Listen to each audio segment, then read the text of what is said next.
Hello everyone, आज हम explain करेंगे मून नाइट मूवी की। स्टार्टिंग में हमें एक आदमी दिखाते हैं जिसका नाम स्टीवन ग्रांट है।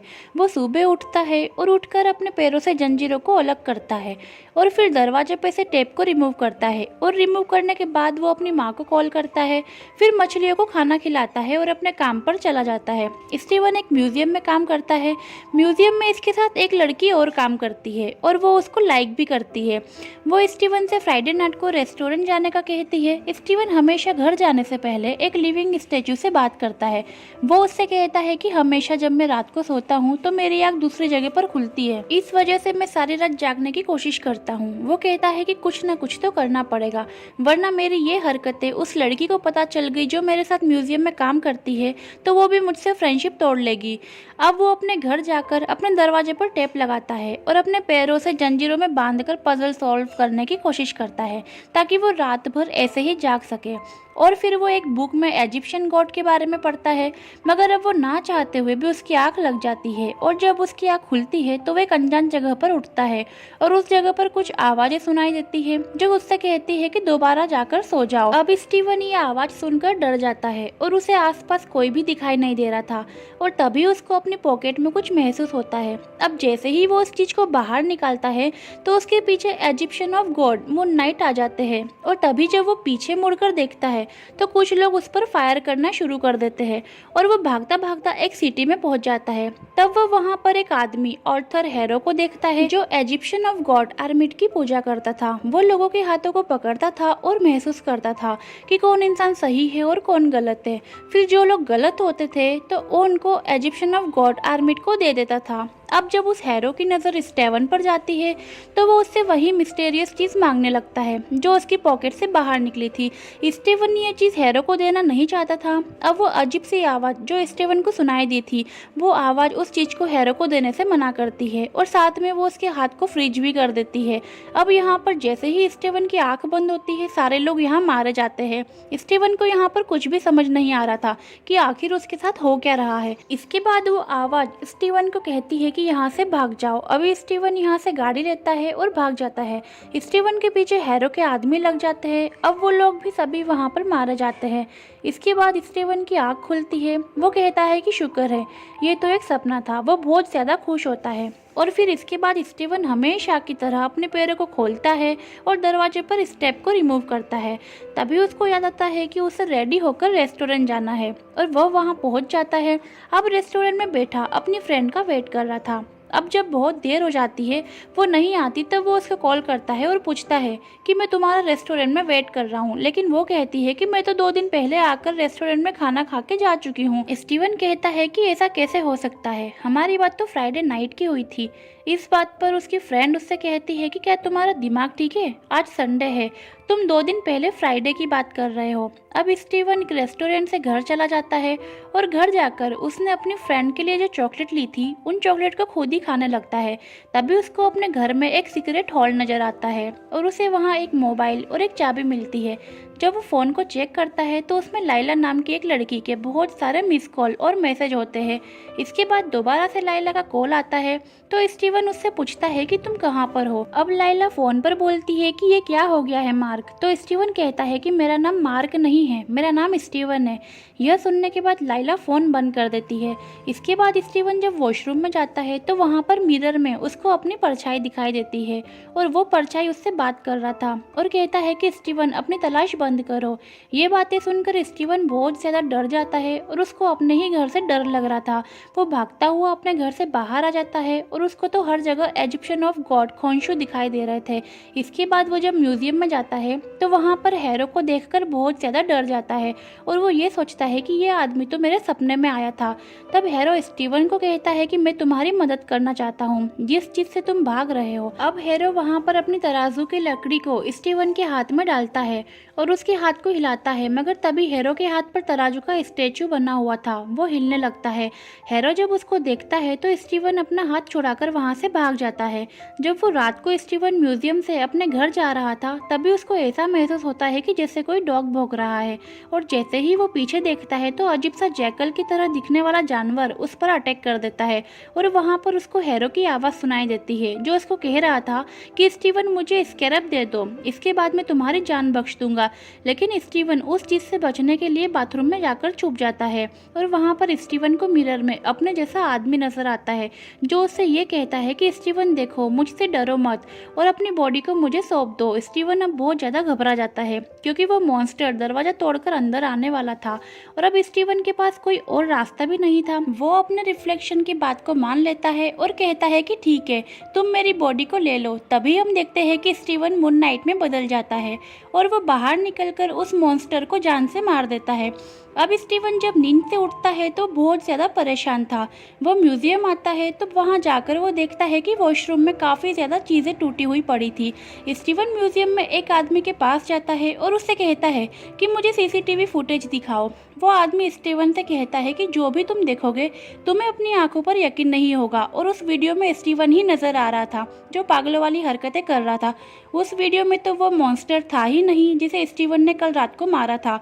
अब म्यूजियम में इतना नुकसान हुआ था इसीलिए वहाँ के ऑनर स्टीवन को पागल समझकर उसे काम से बाहर निकाल देते हैं। स्टीवन दोबारा से उसी लिविंग स्टैचू के पास रहता है और उसको बताता है कि मेरे घर से एक चाबी और एक मोबाइल मिला था। फिर वो उस लॉकर कंपनी में जाता है जिसकी वो चाबी थी और स्टीवन उससे कहता है कि क्या तुम्हारे पास मार्क या स्टीवन नाम के कोई आदमी का लॉकर है। तो वो आदमी कहता है कि यस मार्क सर, आइए मैं आपको लॉकर तक लेकर जाता हूँ।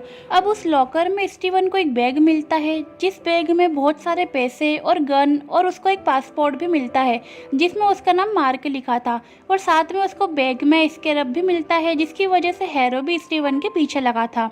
अब जैसे ही वो उसको प्रेस करता है तो उसके विंग्स निकल आते हैं और वो उड़ने लगता है। स्टीवन ने रात में जाग के इजिप्शियन के बारे में इतना सब कुछ पढ़ा था तो उसको ये बात पता चल जाती है कि स्कैरब एक कंपास है। अब फिर से स्टीवन को मिरर में उसका रिफ्लेक्शन दिखता है और वो उससे बात करने लगता है। स्टीवन कहता है कि आओ आओ, मैं तुम्हारा ही इंतजार कर रहा था, बताओ तुम आखिर हो कौन, तुम भूत हो या कौन हो। वो कहता है कि मैं इजिप्शियन ऑफ गॉड का अवतार हूँ। यानी कि मार्क उससे कहता है कि हम दोनों की लाइफ मुसीबत में है, इसका सिर्फ एक ही रास्ता है कि तुम अपनी बॉडी को मेरे हवाले कर दो और खुद आराम से सो जाओ। तो स्टीवन ऐसा करने से मना कर देता है और कहता है तुमने मेरी बॉडी को लेकर पता नहीं कितने ज़्यादा मासूम लोगों को मारा है, और कहता है कि तुम्हारा ये बैग जो गैर कानूनी है मैं उसे पुलिस के हवाले कर दूंगा और पुलिस वाले मुझे लॉकर में बंद कर देंगे, इसके बाद तुम मेरा पीछा छोड़ दोगे। अब जब स्टीवन वहां से जाने लगता है तभी उसके पीछे इजिप्शियन ऑफ द गॉड पड़ जाते हैं। अभी स्टीवन जब उस लॉकर से भागता भागता बाहर आ जाता है तो एक लड़की उसको अपनी बाइक पर बैठा लेती है और कहती है कि मार्क तुम इतने दिनों से कहाँ गायब थे। अब स्टीवन उस लड़की से पूछता है कि आप हो कौन। वो कहती है कि क्या तुम मुझे नहीं जानते, मैं तुम्हारी वाइफ लाइला हूँ। अब स्टीवन ये बातें सुनकर बहुत ज्यादा कंफ्यूज हो जाता है। वो लाइला से कहता है कि ठीक है तुम मेरे घर पर चलो। अब लाइला घर पर आकर स्टीवन से कहती है कि मार्क तुम्हें हो क्या गया है। अब स्टीवन यहाँ पर मार्क और अपने बारे में लाइला को बताना चाहता था, मगर जो मार्क था वो स्टीवन को मना कर देता है और कहता है कि खबरदार, जो तुमने लाइला को कुछ भी बताया वो लोग लाइला के पीछे पड़ जाएंगे। अब लाइला जो स्टीवन को मार्क समझ रही थी, लाइला स्टीवन को धक्का देती है। इसके बाद वो स्टीवन के पास जो बैग था उसको चेक करती है और उसी में से उसको वो स्कैरब मिल जाता है। वो कहती है कि मार्क हम इतने सालों से इसको ढूंढ रहे थे और जब ये तुम्हें मिल गया है तो तुम मुझसे झूठ बोल रहे हो और अपनी याददाश्त भूल जाने का नाटक कर रहे हो। फिर वो लाइला से कहता है कि नहीं मैं झूठ नहीं बोल रहा हूँ, तुम ऐसा करो अगर तुम्हें ये चाहिए तो तुम इसे अपने पास रख लो, मगर मेरा नाम मार्क नहीं स्टीवन है और मेरी जान खतरे में है जिसे सिर्फ तुम ही बचा सकती हो। तभी वहाँ पर स्टीवन का दरवाजा नॉक होता है। जो वो दरवाजा खोलने जाता है तो वहाँ पर पुलिस होती है। अब लाइला तो छुप जाती है मगर पुलिस वाले स्टीवन को पकड़ के ले जाते हैं और पुलिस वाले स्टीवन को पकड़ के हैरो के पास ले जाते हैं क्योंकि वो पुलिस वाले भी हैरो की तरह ही गॉडेस आर्मिट की पूजा करते थे। अब हैरो स्टीवन को अपने साथ ले जाता है और स्टीवन को सूप पिलाता है और उसे सूप पिलाते हुए ही बातें करता है कि देखो मैं भी इजिप्शियन ऑफ गॉड खोंशू का अवतार रह चुका हूँ। इजिप्शियन ऑफ गॉड उनको सजा देता है जो गुनाह करते हैं, मगर आर्मिट उनको सजा देती है जो गुनाह करने वाले होते हैं। वो कहता है कि इस बात को सोचो, जब गुनाह करने वाले से पहले ही गुनाह खत्म हो जाएगा तो दुनिया कितनी ज़्यादा खूबसूरत हो जाएगी। हैरो कहता है कि वो स्कैरब तुम मुझे दे दो, मैं अपने गॉड आर्मिट को उससे जिंदा करूंगा। तभी स्टीवन कहता कहता है कि मगरमच्छ की तरह दिखने वाला गॉड, क्या हम उस पर भरोसा कर सकते हैं? अब वहाँ पर जितने भी लोग थे वो हेरो के लिए काम करते थे। तभी वो लोग स्टीवन को मारने ही वाले होते हैं। तभी लाइला वहाँ पर आ जाती है और स्टीवन को बचा लेती है। इसके बाद दोबारा से हेरो अपना मॉन्स्टर स्टीवन के पीछे लगा देता है। लाइला स्टीवन से कहती है कि जल्दी से अपना सूट पहनो। स्टीवन कहता है कि कौन सा सूट? लाइला कहती है कि वही सूट, सुपर हीरो वाला जो तुम्हारे पास है। उसका रिफ्लेक्शन मार्क भी उसको यही सब कुछ करने का कह रहा था। स्टीवन यहाँ बहुत ज़्यादा डर गया था। इसके बाद वो बिल्डिंग से छलांग लगा देता है। तभी जब वो नीचे गिरता है तो वो अपना सुपर हीरो वाले सूट में आ जाता है। मगर यहाँ पर स्टीवन एक गलती कर देता है। अब वो मॉन्स्टर स्टीवन को मार रहा था, तभी यहाँ पर मार्क आ जाता है और वो स्टीवन से कहता है कि अपनी बॉडी को तुम मुझे दे दो। तभी स्टीवन हाँ बोल देता है और यहाँ पर वो मून नाइट में बदल जाता है। अब मार्क और उस मॉन्स्टर के बीच फाइट होने लगती है। मार्क उस मॉन्स्टर को मार देता है। इसके बाद वो अपना वेपन्स भी वापस ले लेता है। मगर तभी जब उनकी फाइट हो रही थी, फाइट के दौरान वो स्केरब नीचे गिर जाता है और वो स्केरब हेरो को मिल जाता है। अभी स्टीवन मार्क से कहता है कि देखो तुम्हारा काम हो चुका है, अब तुम मेरी बॉडी को मेरे हवाले कर दो। मगर मार्क उससे कहता है कि नहीं, मैं तुम्हारी बॉडी तुम्हें वापस नहीं दूंगा, क्योंकि अब तुम मिरर में ही कैद रहोगे। तुम बहुत गलत काम कर चुके हो। मगर स्टीवन कहता है कि देखो तुमने मेरी बॉडी से कितने बुरे काम किए हैं और तुमने कितने ज्यादा लोगों को मारा है और ना जाना आगे तुम कितने लोगों को मारोगे। इसके बाद वहाँ पर इजिप्शियन ऑफ गॉड आ जाते हैं। वो वहाँ मार्क से कहते हैं कि देखो स्केरब हेरो ले गया है और तुम्हें स्केरब वापस लेना होगा। मार्क कहता है कि मुझसे ये काम नहीं होगा। तभी इजिप्शियन ऑफ गॉड उससे कहते हैं कि अगर तुमने ये काम नहीं किया तो तुम्हें मेरे नए खादिम से एतराज़ होगा और वो नई खादिम तुम्हारी वाइफ होगी। अब मार्क जब ये सुनता है तो कहता है कि बताओ मुझे क्या करना होगा। अब मूवी के नेक्स्ट सीन में हमें दिखाया जाता है कि मार्क इजिप्ट पहुंच गया है और उसकी वाइफ भी नकली पासपोर्ट बनवाकर इजिप्ट पहुंच गई है। उधर हेरो आर्बिट की मकबरी का पता लगवाकर उसकी खुदाई करवाना स्टार्ट करवा देता है। इधर मार्क हेरो के कुछ आदमियों को पकड़कर उनसे फाइट करता है और उनसे हेरो के बारे में पूछता है। वो एक आदमी को मारने की कोशिश करता है और हेरो का पता पूछता है, मगर वो आदमी तो खुद ही अपनी रस्सी काट कर नीचे गिर जाता है और आर्बिट का नाम लेता है। इसके बाद मार्क दोबारा से अपने इजिप्शियन ऑफ गॉड खोंशू के पास जाता है और उनसे पूछता है कि अब हम हेरो को कैसे ढूंढेंगे। वो कहता है कि क्या आपके पास कोई आइडिया है। अब वहाँ पर जो इजिप्शियन ऑफ गॉड खोंशू थे वो चांद पर ग्रहण लगा देते हैं और फिर अपने सभी अवतार को बुलाते हैं। वहाँ पर वो एक मीटिंग करते हैं और उस मीटिंग में हेरो भी आता है जो आर्मिट का अवतार यानी कि वो एक वॉरियर था। अब वहाँ पर इजिप्शियन ऑफ गॉड उनसे पूछते हैं कि तुमने हम सबको यहाँ पर क्यों बुलाया है। स्टीवन कहता है कि हेरो को सजा दो क्योंकि वो एक आर्मिट को जिंदा करना चाहता है। वो उनसे पूछते हैं कि क्या तुम्हारे पास कोई प्रूफ है। अब वहाँ पर मार्क के पास कोई भी सबूत नहीं था, इसीलिए वहाँ पर जितने भी अवतार थे वो कहते हैं कि दोबारा से तुमने आसमान के साथ कोई छेड़खानी की तो हम तुम्हें पत्थर में बदल देंगे। अब वो लोग हेरो को छोड़ देते हैं और मार्क भी वहाँ से चला जाता है। और वहाँ पर जो प्यार की देवी थी वो मार्क को साइड में ले जाकर कहती है कि अगर तुम्हें ये बात पता है कि हेरो आर्मिट को जिंदा कर रहा है तो तुम्हें उससे पहले उसके स्टैचू तक पहुँचना होगा। और कहती है कि सिन्फो नाम के वॉरियर के अलावा कोई भी नहीं जानता कि वो स्टैचू कहाँ पर दफन है और सिन्फो नाम का वॉरियर एक कॉफिन में है। अब मार्क हजारों में से वो कॉफिन ढूंढने की कोशिश करता है। तभी वहाँ पर उसकी वाइफ लाइला आ जाती है और कहती है कि मैं जानती हूँ कि वो कॉफिन कहाँ पर है, लेकिन मार्क उसकी लाइफ को खतरे में नहीं डालना चाहता था। वो कहती है कि तुम्हें मेरे अलावा उस कॉफिन तक कोई भी नहीं पहुंचा सकता। अब मार्क अपनी वाइफ की बात मान लेता है। लाइला उसको अपने पुराने फ्रेंड के पास लेकर जाती है जो पुराने चीज़ों को जमा करने का शौक रखता था और उसने सिन्फो के कॉफिन को अपने पास रखा था। अब मार्क जब उस कॉफिन के पास जाता है तो उसको कुछ भी समझ नहीं आता जो उस कॉफिन पर लिखा हुआ था। वो स्टीवन की हेल्प लेता है उस कॉफिन पर जो लिखा था उसको समझने के लिए, पर तभी वहाँ पर हेरो भी आ जाता है। वो अपने लोगों के साथ उस कॉफिन में सिन्फो नाम के वॉरियर की जो मम्मी थी वो उसको डिस्ट्रॉय कर देता है। अब यहाँ पर मार्क मून नाइट में बदल जाता है और फिर बहुत ही जबरदस्त फाइट होती है इनके बीच। वो लोग मून नाइट को बहुत ज़्यादा मारते हैं। मार्क की वाइफ जिस आदमी के पास मार्क को लेकर आई थी वो उसका फ्रेंड था और वो भी उसी को मारने की कोशिश कर रहा था, लेकिन मार्क अपनी वाइफ को बचा लेता है और उसको भी मार देता है। उस कॉफिन के ऊपर मैप में जो जले हुए टुकड़े थे, मार्क और उसकी वाइफ उन टुकड़े को अपने साथ ले जाते हैं और अब उस मैप को वो समझने की कोशिश करते हैं। अब जब वो मैप को समझते हैं तो वो एक स्टार के शेप में आ जाता है। यहाँ पर मार्क कहता है कि इसमें जो कुछ भी लिखा हुआ है वो 2000 साल पुराना है और तारे तो हर रोज अपनी जगह बदलते हैं। हमें इस बात को समझने के लिए 2000 साल पहले जाना होगा। अब यहाँ पर जो खोंशू थे वो कहते हैं कि स्टीवन देखो, मेरी बात सुनो, जब सभी गॉड मुझे पत्थर में कन्वर्ट कर देंगे तो तुम मार्क से कहना कि वो मुझे आकर बचाए। इसके बाद वो टाइम 2000 पहले का लेकर आते हैं, जिसकी वजह से सभी स्टार्स अपनी जगह बदल लेते हैं। मार्क की वाइफ उस नक्शे की मदद से लोकेशन का पता कर लेती है।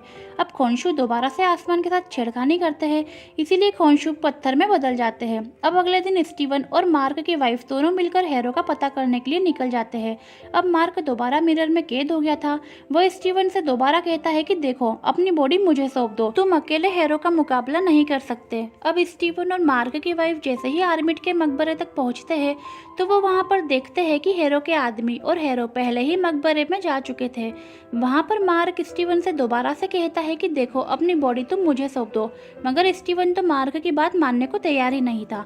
अब स्टीवन मार्क की वाइफ के साथ मकबरे में जाने के लिए बहुत ज्यादा एक्साइटेड था। मार्क की वाइफ उससे कहती है कि तुम्हारे अंदर मार्क की खुशबू आ रही है। इसके बाद वो उसको मकबरे के अंदर ले जाती है तो स्टीवन को साइरस की आंख भी नजर आती है, मगर स्टीवन ने इजिप्शियन की ऑडियोलॉजिस्ट की बुक पढ़ी हुई थी, इसीलिए उसे बहुत इन्फॉर्मेशन थी। अब ये लोग यहाँ से आगे बढ़ते हैं और जैसे ही आगे बढ़ते हैं तो वहाँ पर एक बहुत बड़ा मॉन्स्टर आ जाता है और इन लोगों पर अटैक कर देता है।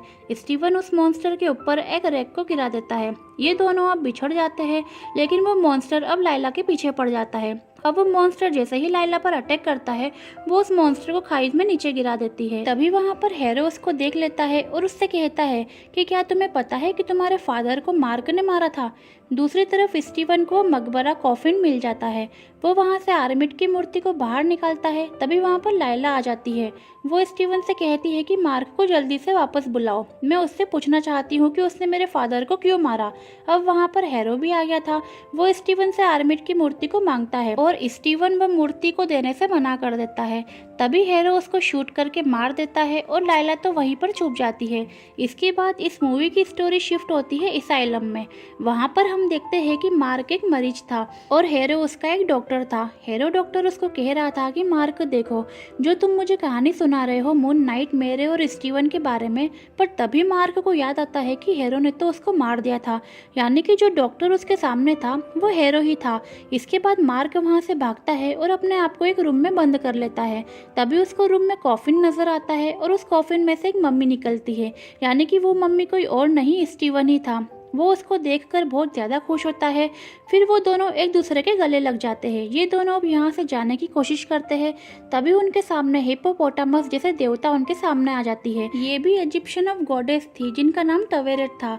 वो मार्क से कहती है कि देखो, तुम मर चुके हो। मार्क कहता है कि अगर मैं मर चुका हूँ तो मैं यहाँ पर क्या कर रहा हूँ। वो गॉड की बातों पर बिलीव नहीं करता। वो गॉडेस मार्क को बताती है कि देखो, जब इंसान मर जाता है तो वो अजीब से ख्यालात में गुम हो जाता है और तुम्हें भी जो नजर आते हैं वो सब काल्पनिक है। अब मार्क के जैसे ही बाहर जाने के लिए दरवाजा खोलता है तब वहाँ पर बाहर इजिप्शियन ऑफ गॉड टेवरेट जहाज लेके आ जाती है और वो स्टीवन और मार्क के दिल को निकालकर तराजू पर रख देती है और कहती है कि फेदर ऑफ मात का वजन तुम्हारे दिल से ज़्यादा हुआ तो तुम्हें गॉड्स के पास भेज दिया जाएगा, और अगर तुम्हारे दिल का वजन ज़्यादा होगा तो तुम्हें रेतीले मैदान में फेंक दिया जाएगा। तभी वो तराजू हिलने लगता है। वो गॉड उनसे कहती है कि तुमने अपनी लाइफ में कुछ ऐसे भी काम किए हैं जो तुम बिल्कुल भूल चुके हो। अब तुम्हें दोबारा से उसी दरवाजे के अंदर जाना होगा और अपनी भूली हुई यादों को दोबारा से समेटना होगा ताकि ये तराजू तुम्हें सही से पहचान सके। इसके बाद वो दोबारा से उसी दरवाजे को खोलते हैं तो वो असाइलम में पहुंच जाते हैं और मार्क और स्टीवन दोनों एक दूसरे की यादों में चले जाते हैं। स्टीवन उन लोगों को देखता है जिन्हें मार्क ने मार दिया था। स्टीवन मार्क से पूछता है कि तुमने इतने ज्यादा लोगों को क्यों मारा था। वो कहता है कि मैं सिर्फ उन्हीं लोगों को मारता हूँ जो गुनाह करते हैं। फिर वहाँ पर स्टीवन को एक बच्चा दिखाई देता है और वो उसके पीछे चला जाता है, जहाँ पर स्टीवन को ये बात पता चलती है कि मार्क और उसका भाई एक गुफा में खेलने के लिए जाते हैं। तभी वहाँ पर उस गुफा में पानी भर जाता है और मार्क का भाई डूबकर मर जाता है, मगर मार्क जिंदा बच जाता है। मार्क की जो मदर थी वो मार्क को बिल्कुल भी पसंद नहीं करती थी। वो अपने बेटे की मौत का जिम्मेदार मार्क को समझती थी। इसके बाद मूवी शिफ्ट होती है इजिप्ट में, जहाँ पर मार्क अपने आप को देखता है कि वो कुछ कीमती चीज़ों के लिए खुदाई कर रहा था। पर तभी वहाँ पर कुछ लोगों ने हमला कर दिया, जिसमें बहुत सारे लोग मारे गए और उसमें लाइला के फादर भी शामिल थे और उनका नाम अब्दुल्ला था। इसके बाद हमें इजिप्शियन का टेम्पल दिखाई देता है, जहाँ पर स्टीवन अपने आप को देखता है, जो बहुत ज़्यादा जख्मी था और अपनी जान लेने की कोशिश भी कर रहा था। तभी उसको पीछे से एक आवाज़ सुनाई देती है और वो आवाज़ कहती है कि क्या तुम्हारी ज़िंदगी की इतनी सी कीमत है। वो आवाज़ साथ में ये भी कहती है कि मैं तुम्हारी जान बचा सकता हूँ, मगर इससे पहले तुम्हें मेरा खादिम बनना होगा और रात में होने वाले जुल्म को मिटाना होगा। इसके बाद मार्क कहता है कि ठीक है, मैं तैयार हूँ। इसके बाद उसके अंदर मून नाइट की पावर आ जाती है। फिर mark moon of the night, Egyptian of the God का अवतार बन गया था और उसके लिए काम भी कर रहा था। अब ये दोनों ये सब देखने के बाद वहाँ से चले जाते हैं और दोबारा से उसी गॉड के जहाज पर मरी हुई दुनिया में पहुँच जाते हैं। और तभी वो लोग उस तराजू को देखते हैं जो बराबर हो गया था। इसके बाद वहाँ पर कुछ लोग आ जाते हैं और मॉन्स्टर जैसे आदमी उन पर अटैक कर देते हैं। इस वजह से स्टीवन नीचे गिर जाता है और नीचे गिरकर पत्थर में बदलने लगता है। मार्क को ले जाते हैं देवताओं की दुनिया में। इसके बाद दोबारा से हम प्रेजेंट का सीन देखते हैं, जहाँ पर हेरो ने स्टीवन को शूट कर दिया था और वो पानी में गिर गया था। वो उसको पानी से निकालता है और उससे आर्मिट की मूर्ति लेकर चला जाता है। अब हेरो जब वहाँ से जा रहा था तो पुलिस वाले चेक पोस्ट पर उसको रोक लेते हैं और वो अपने जादू से सभी सोल को आर्मिट को खिला देता है। अब वो सीधा ऊपर जाकर पिरामिड को खोल देता है। अब इजिप्शियन ऑफ गॉड हेरो को रोकने की कोशिश करते हैं, क्योंकि उनको ये पता चल गया था कि हेरो आर्मिट को जिंदा कर रहा है। लेकिन हेरो वहाँ पर सबको मार देता है और आर्मिट के स्टैचू को तोड़कर जिंदा कर देता है। आर्मिट उस मूर्ति से बाहर आ जाता है और हेरो का शुक्रिया करती है। अब वहाँ पर लाइला आ जाती है और वो इजिप्शियन ऑफ गॉड खोंशू की मूर्ति को ढूंढती है और उसे तोड़कर उसे आज़ाद कर देती है। अब वो मार्क की वाइफ लाइला से कहते हैं कि क्या तुम मेरी नई खादिम सर्वेंट बनोगी? तो वो कहती है कि नहीं, मैं तुम्हारी गुलामी नहीं करूंगी। इसके बाद इजिप्शियन ऑफ गॉड खोंशू आर्मिट से लड़ने चले जाते हैं और इधर मार्क सुकून के मैदान में पहुंच गया था, लेकिन वो स्टीवन को अकेला नहीं छोड़ना चाहता था। अब वो स्टीवन को बचाने के लिए चला जाता है और मार्क भी स्टीवन की तरह पत्थर में बदलने लगता है। तभी वहाँ पर एक दरवाजा खुलता है और वो दोनों बिल्कुल नॉर्मल हो जाते हैं। इसके बाद वहाँ पर टेवरेट गॉड अपना जहाज लेकर आती है और कहती है कि गॉड तुमसे खुश हुए, अब तुम्हें दोबारा से दुनिया में जाकर एक काम को पूरा करना होगा। और फिर हम दोबारा से उसी स्टोरी पर आ जाते हैं, जहाँ पर हेरो ने स्टीवन को मार दिया था और अब उसकी गोली भी निकल चुकी थी। फिर वो दोबारा से मून नाइट में बदल जाता है। इसके बाद खोंशू गॉड उससे मिलने आते हैं। खोंशू गॉड उसको बताते हैं कि आर्मिट बाहर आ गया है। इस बात पर स्टीवन कहता है कि ठीक है, हम तुम्हारी हेल्प करेंगे, मगर इसके बाद तुम्हें हमें रिहा करना होगा, हम तुम्हारी गुलामी से रिहा होना चाहते हैं। उधर दूसरी तरफ लाइला सारियस के अवतार से बात कर रही थी। वो उसको बताता है कि आर्मिट को सिर्फ एक अवतार ही मार सकता है। इसके बाद वहाँ पर टेवरेट गॉड आती है और वो उसको अपना अवतार बना लेती है। हेरो सभी लोगों को सजा दे रहा था जिन्होंने गुनाह किया था। इसके बाद वो उन लोगों की सोल्स को आर्मिट गॉड को खिला देता है। तभी वहाँ पर मून नाइट आता है। अब हेरो और मून नाइट की फाइट होती है और दूसरी तरफ खोंशू और आर्मिट की फाइट होती है। अब यहाँ आर्मिट खोंशू से कहती है कि हम दोनों एक जैसे ही है, मैं गुनाह करने से पहले सजा देती हूँ और तुम गुनाह करने के बाद सजा देते हो, क्यों ना हम एक जैसे हो जाए। इसके बाद आर्मिट खोंशू को बहुत मारती है। दूसरी तरफ हेरो भी मून नाइट को मार रहा था। अब यहाँ पर लाइला आ जाती है और वो भी एक अवतार बन गई थी, इसीलिए उसके पास भी बहुत ज्यादा पावर आ गई थी। वो वहाँ पर हेरो को हराने के लिए मून नाइट की हेल्प करती है। दूसरी तरफ आर्मिट और खोंशू लड़ ही रहे थे और उधर मून नाइट हेरो को मार देता है। अब इसके बाद मून नाइट और लाइला दोनों एक पिरामिड में चले जाते हैं और वहाँ पर मैजिक करने लगते हैं। फिर आर्मिट को हेरो में कैद कर देते हैं। इसके बाद खोंशू हेरो को मारने वाला था, लेकिन मून नाइट कहता है कि नहीं, हम इसको मारेंगे नहीं, अगर हमने इसको मार दिया तो हम में और आर्मिट में क्या फ़र्क रह जाएगा। इसके बाद स्टीवन खोंशू से खुद को आज़ाद करने का कहता है और वो उसको आज़ाद कर देता है। अब मूवी के पोस्ट क्रेडिट सीन में दिखाते हैं कि खोंशू हेरो के साथ एक गाड़ी में जा रहा था और वो अपने नए अवतार के जरिए हेरो को मार देता है और इसी के साथ ये मूवी यही खत्म हो जाती है। तो गाइस, अगर आपको हमारा एक्सप्लेनेशन अच्छा लगा हो तो हमारे चैनल को सब्सक्राइब ज़रूर करना। मिलते हैं नेक्स्ट मूवी में।